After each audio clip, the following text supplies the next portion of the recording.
विजयनगर गांव में राघव अपनी पत्नी जानकी और बूढ़ी माँ शांति के साथ रहा करता था।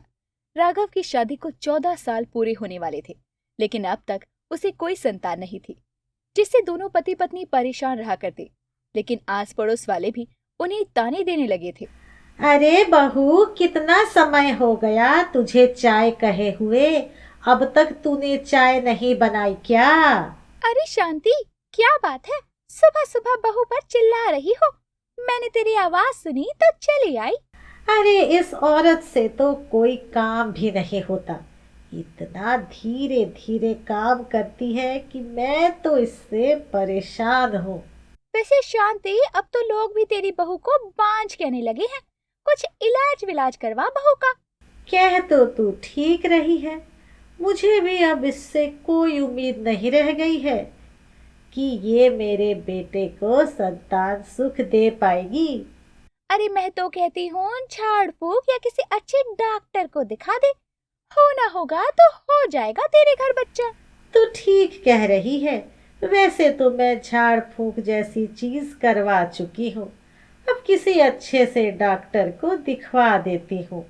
रजनी और शांति ये बातें कर रहे थे, तभी जानकी अपनी सास के लिए चाय लेकर आती है।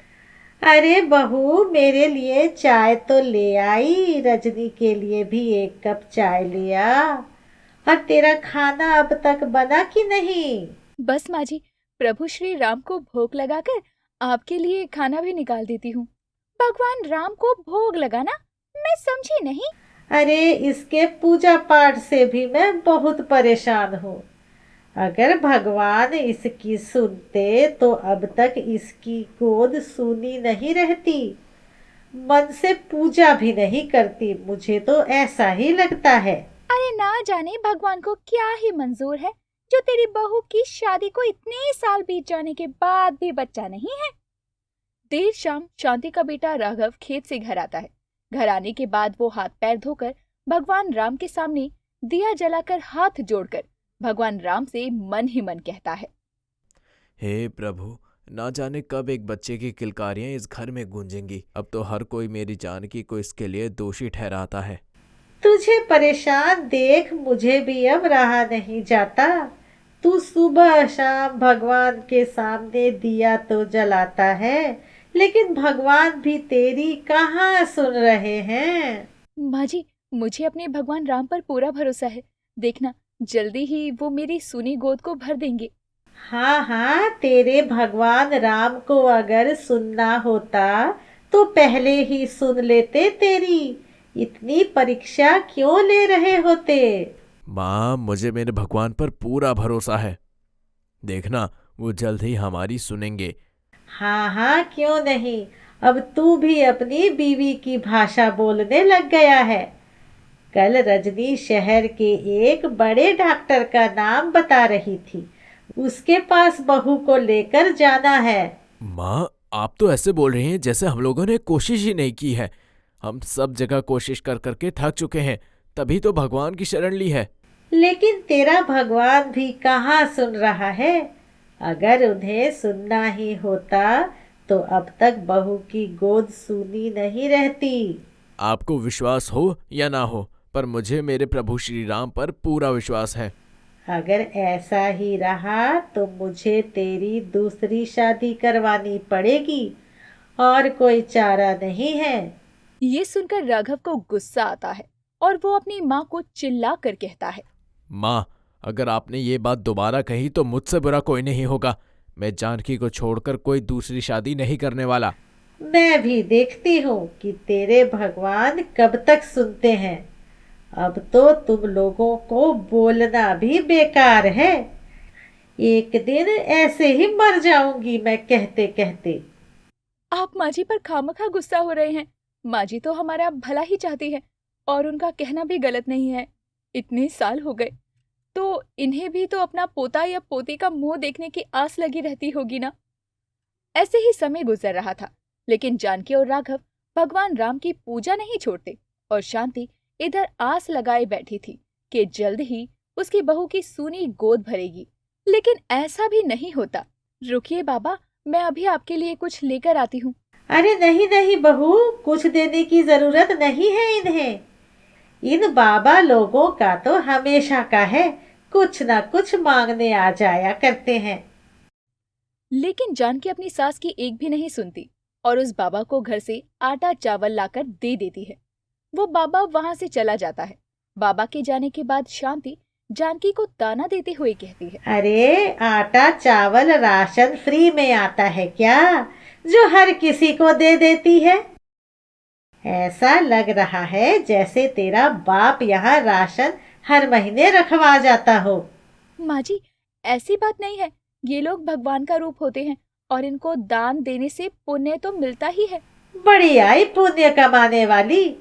अगर इतना ही पुण्य कमाया होता तो आज 2-3 बच्चे तो होते तेरे। लेकिन मुझे तो अब तेरे से एक बच्चे की उम्मीद नहीं रह गई है। गांव वाले लोग भी सही कहते हैं, बांझ है तू, बांझ। आपको मुझे जो भी बोलना है बोल लीजिए, लेकिन ये शब्द इस्तेमाल मत कीजिए। मुझे बहुत दुख होता है। बांझ को बांझ नहीं तो और क्या कहेंगे? बस माँ जी, बस, अब और नहीं। इतना कहकर जानकी अपने कमरे में जाकर फूट फूट कर रोती है। कुछ देर बाद राघव घर आता है और वो देखता है कि शाम के समय मंदिर पर दिया तक नहीं जल रहा। सबसे पहले वो हाथ पैर धोकर दिया जलाता है और अपनी माँ शांति से जानकी के बारे में पूछता है। माँ, जानकी कहाँ पर गई है? कहीं नजर नहीं आ रही वो। देखो ना, आज मंदिर पर दिया भी नहीं जला है। होगी यही कहीं, जाकर देख। मुझे क्यों परेशान कर रहा है? तेरी बीवी है, तू जान कहाँ जाती है, क्या करती है। अब आप दोनों का किस बात पर झगड़ा हुआ है जो आप ऐसे बात कर रही हो? इतना बोलने के बाद राघव अपने कमरे में जाता है तो देखता है कि जानकी एक कोने में बैठकर रो रही थी।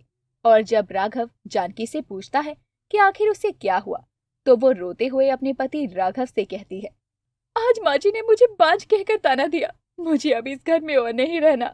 अच्छा ठीक है, तुम रोना धोना तो बंद करो। हम माँ जी को कहीं छोड़कर नहीं जा सकते, ये बात तो तुम्हें भी पता है ना? लेकिन तुम्हें पता है कि हम जल्द ही अयोध्या जाएंगे, भगवान श्री राम के मंदिर, जहाँ उनकी जल्द ही प्राण प्रतिष्ठा होने वाली है। क्या आप सच कह रहे हैं? हम अयोध्या प्रभु श्री राम जी के घर जाएंगे? हाँ, मैं बिल्कुल सच कह रहा हूँ। हम जल्द ही अयोध्या जाएंगे और प्रभु श्री राम के प्राण प्रतिष्ठा को भी देख कर आएंगे। जानकी अयोध्या प्रभु श्री राम की जन्मभूमि पर जाने के लिए बहुत खुश थी और जल्द ही राघव और जानकी प्रभु श्री राम की जन्मभूमि अयोध्या पहुंचते हैं और उसी दिन भगवान श्री राम का प्राण प्रतिष्ठा भी था। इस बार मुझे पूरी उम्मीद है प्रभु मेरी पुकार जरूर सुनेंगे। उन्होंने ही हमें यहाँ बुलाया है और देखो हम चले आए। हाँ बिल्कुल, प्रभु श्री राम हमारी हर प्रार्थना स्वीकार करेंगे।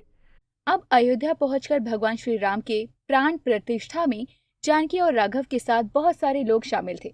मंदिर में पूजा अर्चना की जा रही थी। भगवान श्री राम, माता सीता और भगवान लक्ष्मण जी की मूर्ति की उनका अनावरण जो करना था। सब हाथ जोड़े प्रार्थना कर रहे थे। तभी जानकी के कंधे पर किसी का हाथ आता है और कानों में आवाज आती है, जानकी, आंखें खोलो, देखो मैं आ गया। प्रभु आप, मुझे विश्वास नहीं हो रहा, आप मेरे सामने खड़े हैं।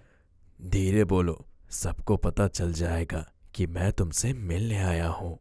प्रभु मुझे तो विश्वास नहीं हो रहा कि आप मेरे सामने खड़े हैं। मैं तो धन्य हो गई, मेरी आत्मा तृप्त हो गई। मैं जानता हूँ तुम यहाँ चलकर क्यों आई हो। आज मेरा वनवास पूरा हुआ और मैं तुम्हारा वनवास भी पूरा करता हूँ। तुम्हें जल्द ही संतान प्राप्त होगी। हे प्रभु, आपकी लीला अपरंपार है। मुझे पता था एक दिन आप मेरी सूनी गोद को जरूर भरेंगे। जब राघव आँख खोलता है तो वो अपनी पत्नी को नीचे हाथ जोड़े देखता है और वो ये देखकर जानकी से कहता है, अरे क्या हो गया जानकी, तुम नीचे क्या कर रही हो? सब लोग तुम्हें ही देख रहे हैं। आपको पता है मुझे साक्षात प्रभु श्री राम ने दर्शन दिए। मैं तो धन्य हो गई और उन्होंने कहा है कि अब हमारा वनवास पूरा हुआ। शादी के 14 सालों बाद हम माता पिता बनने वाले हैं। तुम सच कह रही हो ना? मुझे भी विश्वास नहीं हो रहा। हे प्रभु, आपका कोटि कोटि धन्यवाद। अब उस दिन से साल भर बाद ही जानकी की सूनी गोद भी भर जाती है, जिसके बाद उनके घर एक बेटे का जन्म होता है जिसका नाम वो लोग राम रखते हैं। और राघव और जानकी जो भगवान श्री राम के परम भक्त थे, वो भी अपनी भक्ति को अपनी शक्ति मानकर प्रभु श्री राम की भक्ति में और ज्यादा लीन हो जाते हैं, क्योंकि उनके घर इतने सालों बाद खुशियां जो आई थी